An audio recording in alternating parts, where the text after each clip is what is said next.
Konnichiwa, Japan fans. Today's show, we're going to talk about understanding clients.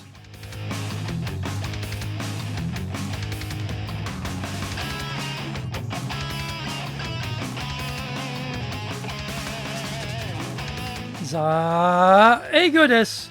それでは行きましょう. So let's get going. This is the 7th year of the Sales Japan series podcast, broadcasting around the world from the Beverly Hills of Japan, Minato-ku here in downtown Tokyo. It is chic central. I'm your host, Dr. Greg Story, Dale Carnegie Tokyo franchise owner, the president of Dale Carnegie Tokyo Training, and the 3-time best-selling author of Japan Sales Mastery, which is Zaegyo in Japanese, Japan Business Mastery, and Japan Presentations Mastery in Japanese, Anata mo Purezen Tachijin. Plus, Stop Wasting Money on Training, which in Japanese is Training de Okane o Muda ni suru no wa yamimashou. And all are available on Amazon. In this podcast, I want to help you to survive and, even better, thrive in business. 1. Sell more and do it more easily. 2. Exceed your targets. In fact, blow up your targets. 3. Make some serious money. Don't forget to subscribe and share this podcast with your family, friends, and colleagues. We are not being sponsored by Libsyn, but we value your privacy, which is why we have our podcast hosted by Libsyn. Unlike many other hosting organizations, Libsyn have a strict policy that does not allow access to your private information by anyone. Here is our daily podcast lineup on Apple Podcasts. Mondays, the Cutting Edge Japan Business Show podcast. Tuesday, the Presentations Japan series, and every second Tuesday, the Business Tachijin no Oshie Show. Wednesdays, the Sales Japan series. Thursdays, the Leadership Japan series, and every second Thursday, the Business Pro Podcasto Show. Fridays, the Japan Business Mastery Show podcast. Saturdays, Japan's top business interviews. Now, this is episode number 364. Today we're talking about, do we really understand clients' needs in sales? Understanding clients' needs presumes we care about what they want. For many salespeople, this isn't even a topic in their mind. Their understanding is that they turn up and tell the client all about their widget in microscopic detail, and somehow the client will buy once they have all of that data. Now, this approach may work with certain analytic personality types and certain professions, but it is still a sporadic approach with a low success rate. How do we know that what we are showing them will resonate with what they need? I was interested in a certain solution and asked the president to send someone to me to explain more about it after hearing his presentation. The sales manager for the firm came to see me. He didn't ask me a single question, but went straight into a prepared slide presentation with about 60 slides. Japanese all look so young, but I guess he was in his 40s, so he was not some green kid. He'd been doing this sales approach for his whole career over the last 20 years, I would guess. Here is the problem with the spray and pray angle in sales. There were 2 slides out of the 60 which I judged were interesting. He had wasted his time showing me 58 that were useless because he didn't ask me what I wanted. If he had known, he could have gone straight to those 2, and we could have spent all of our time digging into how they would help me grow my business. Instead, he got nothing and left empty-handed. Presuming we are salespeople who are professionals and so ask questions, are we sure we are finding out what we need to know? Our primary task is to draw an early conclusion concerning whether or not we have what the buyer needs.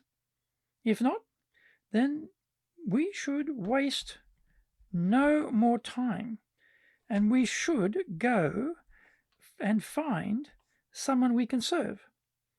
If we can help them, then we need more detail to work out exactly how we can assist. We ask questions about their current situation to get an idea of where they are in their business at the moment.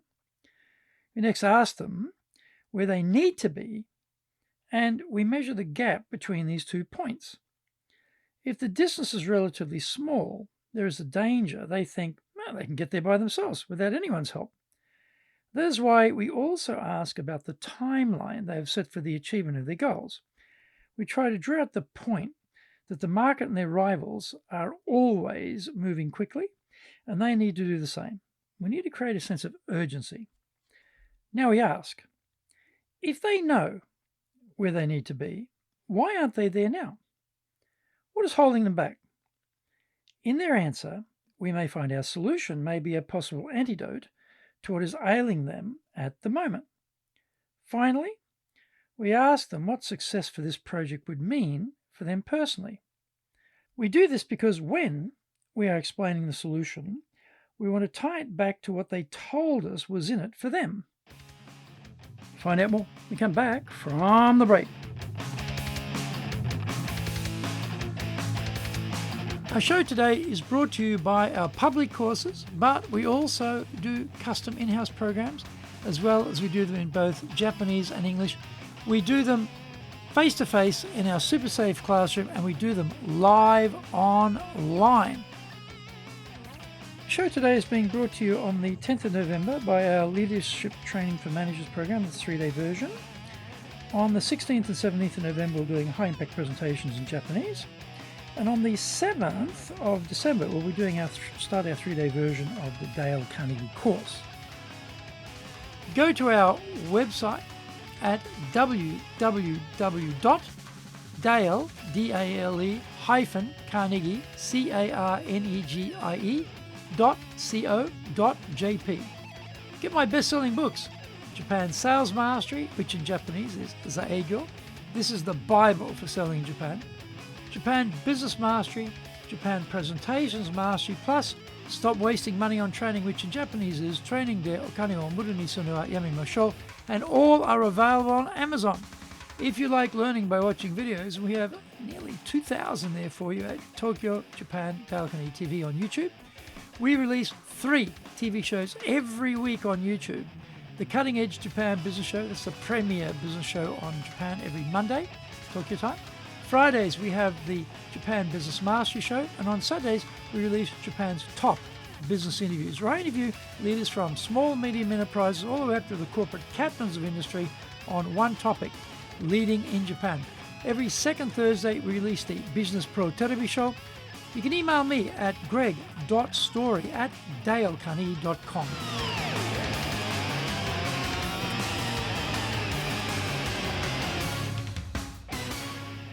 Welcome back. All this is very good, but do we actually get answers to our questions which are useful? We remember that the person we are talking to will have to navigate a yes decision through the different divisions and sections within the firm.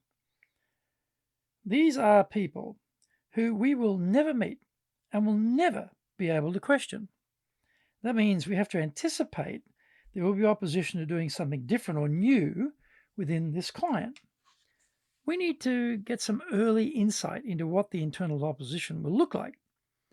I was speaking to the president of a small company who was very enthusiastic about buying our solution, and it would have been perfect for them. Nothing happened. I kept following up and kept getting excuses. What I realize now is that the CFO comes from the parent company, and the president doesn't have that much power. Now, he won't tell me that because it's embarrassing to be the president but unable to approve such a modest investment. This is the issue we have as salespeople. We cannot know everything which is going on behind the client's closed doors, and we operate on the most sparse diet of information fed to us by our contact. Japanese companies are paranoid about secrecy, and so often we're not told much at all, as they try to keep all their dirty laundry hidden away. This is especially the case when it comes to individuals who may block us internally. We should keep asking, though. For example, inside your firm, I'm sure this buying decision will interest some key groups. Thinking ahead to dealing with any concerns they might have, so that we can address them in advance, can you think of where there might be pockets of resistance to this idea we're proposing? We're trying to work out what information we need to provide to our champion so that they can pass this on to these hidden groups and deal with any pushback. If we don't do this, we may find we hit a brick wall and the deal never materializes for us. Thank you for joining the Sales Japan series. If you found the program useful, then please work on your karma and share this with your family, friends, and colleagues. Don't forget to subscribe and share this podcast. Immediately apply what you've learned today. Go out there and survive. Use it and make some serious money. Bucks, dough, moolah, coin, dosh, lolly, readies, smackers, earners, and bread and honey. Remember, I'm in your corner, committed to your success here in Nippon.